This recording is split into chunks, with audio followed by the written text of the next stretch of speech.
कि हमारा चोटिया से लाग गईले चोट जी बलमुआ दुबराए लगले। हमारा चोटिया से लाग गईले चोट जी बलमुआ दुबराए लगले। आहो आहो सासू पलंग चढ़ी बैठे, आहो आहो सासू पलंग चढ़ी बैठे।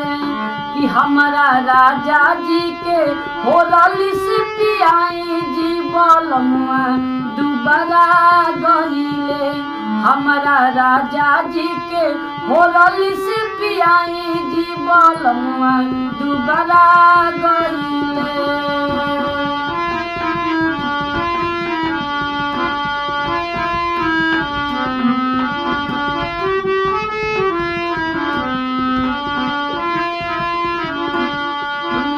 घर के खाना न भावता, सुतत नींदो न आवता।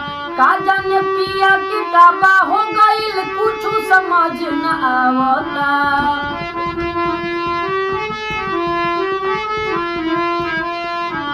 घर के खाना न भावता, सुतत नींदो न आवता।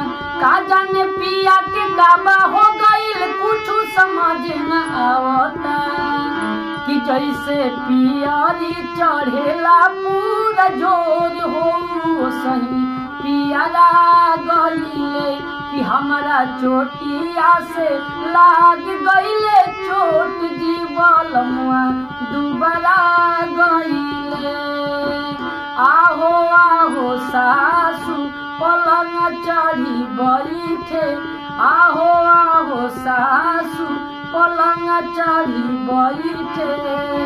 कि हमारा राजा जी के होरलिस पियाई जी बलमुआ दुबरा गईले।